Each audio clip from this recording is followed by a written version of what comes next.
burnout's an important issue, and I'm a realist, and it's true that if you focus deeply on your field that you love and you're practicing it, there's going to be boredom and tedium and moments of frustration. And you're doing the same thing perhaps over several years. And I get that with my books. I start a book, and my books take 3 years generally to write, sometimes 2, but usually 3 years. And you start out and you're all excited, you're like a teenager, you're just pumped with energy. In the second year, you're like, whoa. In the third year, you're like, fucking hell, can I do it? Can I get it up anymore? Literally. So you have to deal with that. And it's obvious that even in any field, even if you love it, you could love basketball. How many times can you be in the gym practicing? There's going to be moments where you're sick of it. But what separates people who can overcome that frustration and those who just give into it is the level of commitment that you have. So I am so committed to writing that book. I'm so obsessed with figuring out what mastery is, what power is, that I'll push past the boredom because I want to figure out what it is. I have ambition. Kobe Bryant wants to be the greatest basketball player that ever lived, so he can keep shooting three-point shots even to the point where he's sick to death of it. On and on down the line. So burnout is real, and the problem that people have is when they get frustrated or they feel bored or they're not quite challenged, they give up and they go on to something else. And there's a point, there's a fine line here between finding challenges for yourself, moving on when you need to move on, or giving up because you're not able to push past that point of frustration. It's a very slender line, but I think I know what that line is. And it is, are you afraid of failing? Are you someone that can't put up with criticism and feedback? Because if you have that problem, then you're going to think that why you quit and decide to start up another business before the first one was successful, you're going to tell yourself, oh, I'm just bored. But in fact, you don't have the wherewithal, the internal strength to push past your own fears, your own concerns and doubts about yourself, to push past that. You're going to use your frustration as an excuse to quit and go on to something else. And you're going to spend your whole life dabbling, spending 2 or 3 years on this and that and never mastering anything. On the other hand, you can start a business up and it can be running for 8 years and there's no more challenges left and it becomes rote and you're not excited anymore by it. Okay, you've mastered it. Now there's a point to go on to something else. Now you should move on to another business. Now you should start something different or whatever it is based on your previous skills. That is a great path to follow. You've mastered something, you started a business, it's successful, all right, you sell it, and now you do something else, as opposed to the person that quits before they ever really got to that point of testing themselves. And so it really comes down to who you are inside and who you are inside. The world is testing you. Are you strong enough from within to withstand the moments where you're a little bit bored and frustrated and push past them, or are you somebody that's going to use that as an excuse and just dabble? Yeah, it is. It is a trend, and the question is it a good thing or a bad thing? And I don't like to make those kind of moral choices because the world is as it is. But through the lens of mastery, it's probably not a good thing. I have a friend I went to high school with who's a pretty big rock star, musician. He's not a star, but he's pretty big. He had the band Mazzy Star. I don't know if you've heard of them. Okay, it's all right. It was more from the 80s and 90s and early 2000s. And he would say, it would take 3 years. He would have an idea for some songs. They would work on it together. And then after a year and a half of building this up, then they would go into the studio, which would be a really huge moment. And so now, as you're pointing out, the pressure, particularly with iTunes, where it's not so much producing a great album anymore, really, where people are feeling the pressure to create something quicker and not spend as much time on it. And for books, it's a huge problem because, my publisher, if I were trying to write the 48 Laws of Power right now as my first book, that was my first book, I would never make it. I would never sell it. I would never have a chance to write it because I took 2 years to write that with a lot of research. They don't give you that option anymore. They want books in 3 months, 6 months, 9 months. So the pressure to produce and get smaller advances and make money that way is very intense. So what happens is people don't put as much thought into their work. They're feeling that inner stress to make a lot of money and appeal to the crowd, and it's difficult. It's a real problem, and I feel like as someone I work on the board of directors for American Apparel. In the business world, everything has become very short term.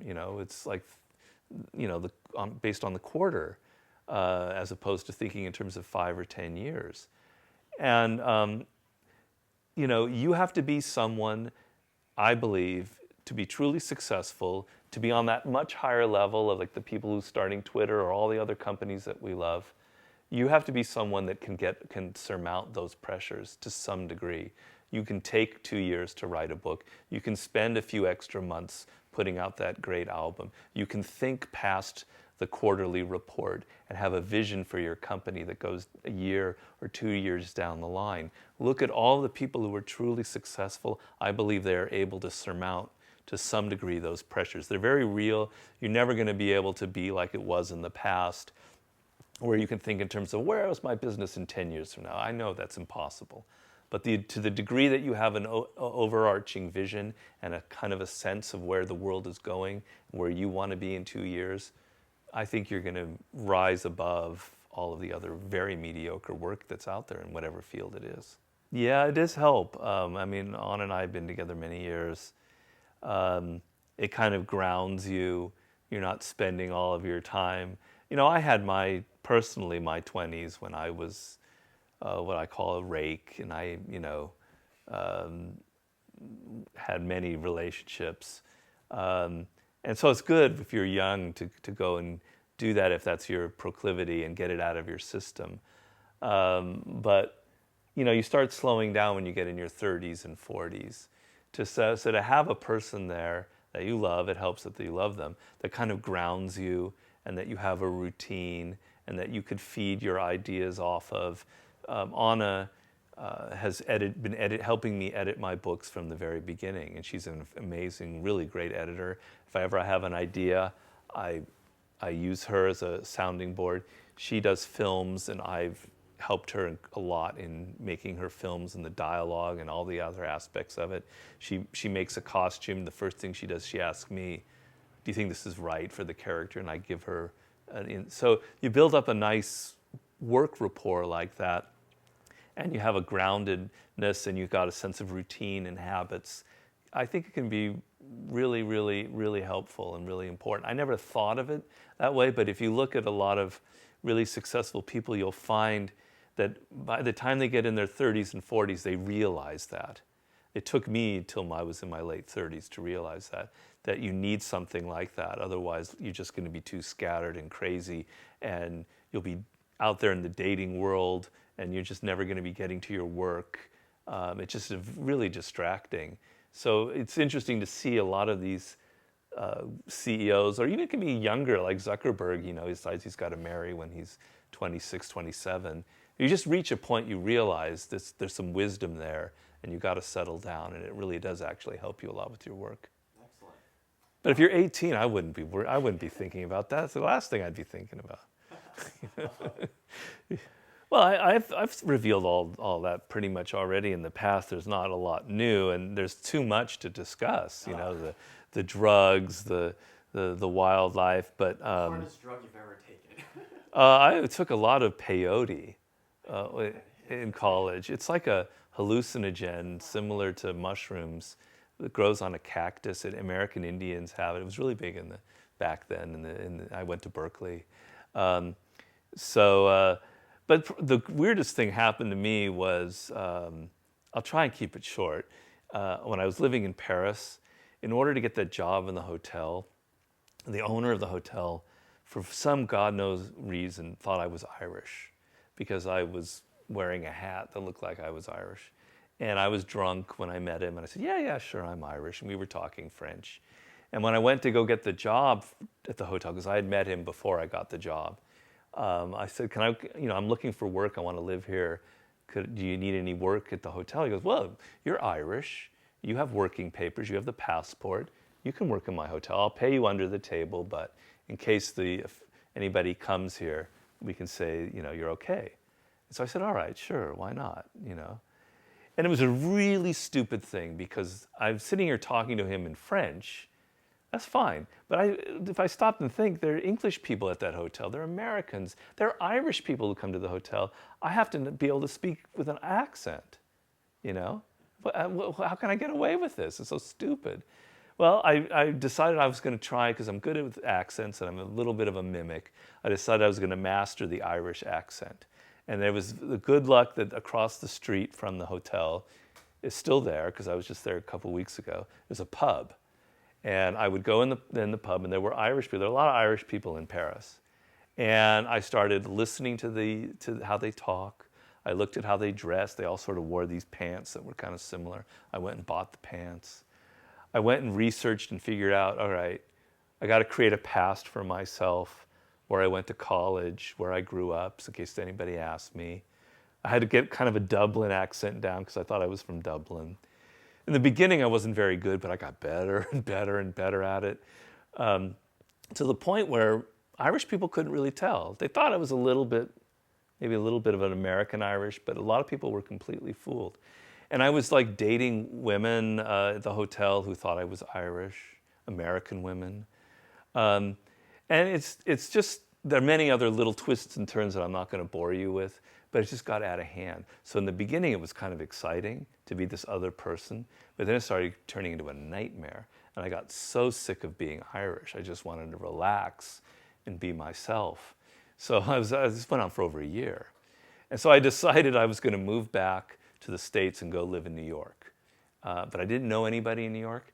But there was this woman I had dated from the hotel who thought I was Irish, who lived in New York. So just as the day before I was to fly to New York, I called her up and I said, look, can you meet me at the airport and just take me to a hotel? I've never been in New York before, and just do that for me.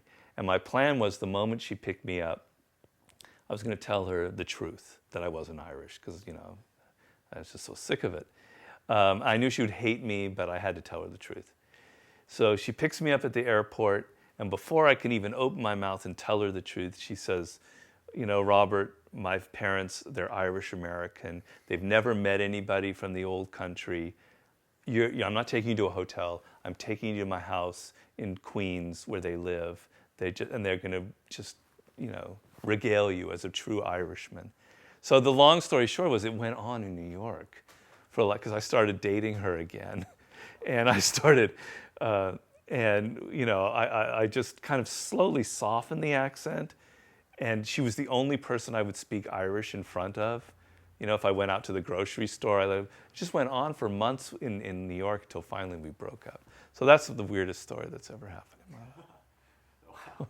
I thought the plot twist would be, and it's Anna, by the way. That's what I would... No, but I met, I'm friends with the owner of the hotel that had happened, and he knows now that I'm not Irish, and we laugh about the story. And How old were you? 21. Okay. Wow, that's amazing. I don't think I could ever hold down an accent or learn that. Wow. Yeah, and then subsequently, when I was living in LA, I have a friend, a woman who's Irish, and she was visiting me, and I was telling her the story. She was laughing. She says, well, where did you tell people you were from in Dublin? Do you remember? And I said, yes, I told them I was from Gardner Street, and blah, blah, blah. And she had this look on her face, just like of terror. And I go, what? What's wrong? Gardner Street. I know I read in a novel that this was an interesting street. And she goes, that is the red light district in Dublin. That would be like saying you were born on Hollywood Boulevard or, in Times Square. That's just like prostitute part of Dublin. That's what I was telling all these Irish people I was from. So there were, holes in my story. But. Well, in Mastery, I have a chapter on social intelligence. And the idea is that you can't divorce our success, our power in life from the social component. Everything we do is in relation to other people.